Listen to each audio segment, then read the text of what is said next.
We are visiting the Great Wall of China, one of the world's great tourist attractions. The alternative to using the gondolas is a climb of over 4,000 steps, which didn't really appeal.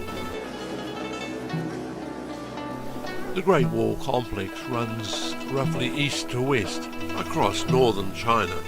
Our first visit is north of Beijing.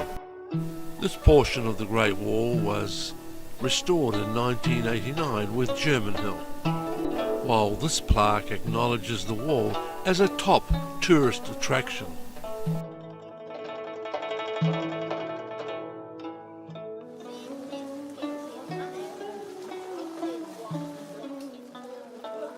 The Great Wall was originally believed to be about 6,000 kilometres in length.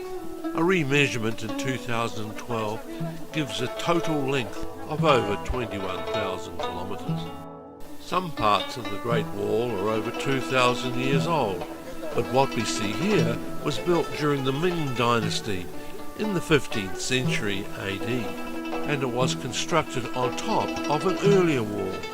This section of the wall has 22 watchtowers. That's roughly one for every 100 metres of wall. And here we are inspecting the interior of the largest of the watchtowers.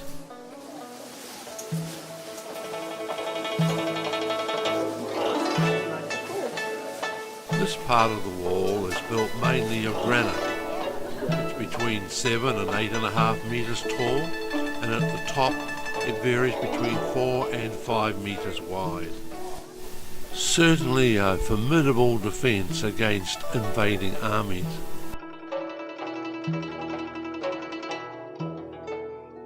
I'm very pleased to be visiting the wall on a damp and misty day.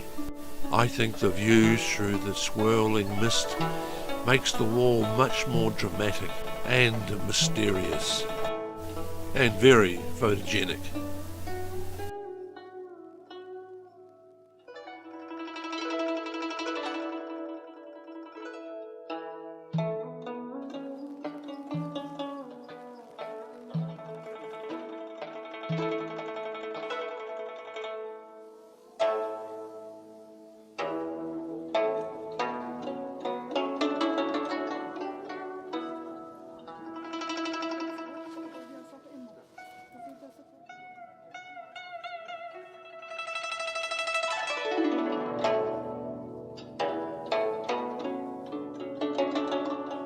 With over 10 million visitors a year, the Great Wall can often be very crowded, especially during Chinese public holidays and summertime.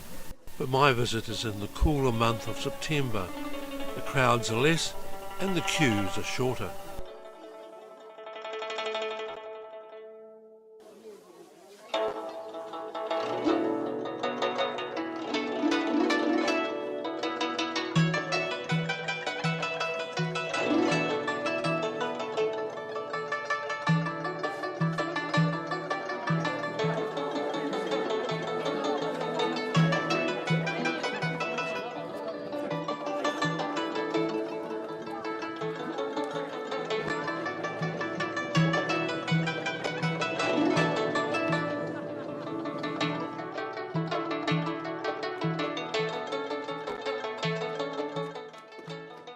This is the Great Wall that everyone pictures in their mind. Stone built, tall, powerful looking, and fortifications on both sides. Being only about 90 minutes from Beijing, it is the most common part of the wall to be taken home in tourist pictures and videos. And it's a very convenient spot for the tour groups to be brought to.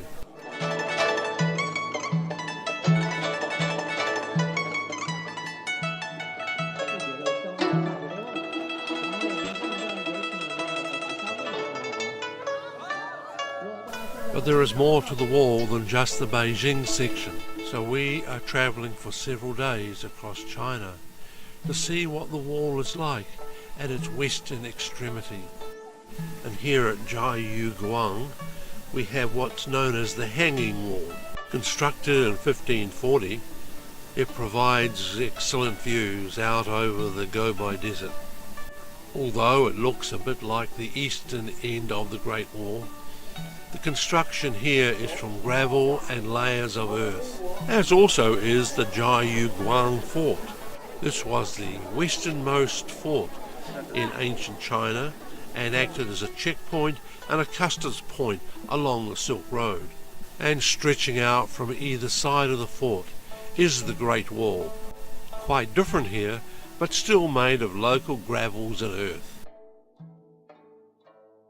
And finally we come to the Fangpan Castle.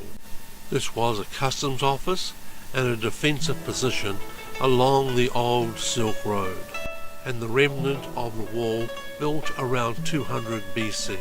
It was constructed from local gravels, earth, reeds and sticky rice during the Han period.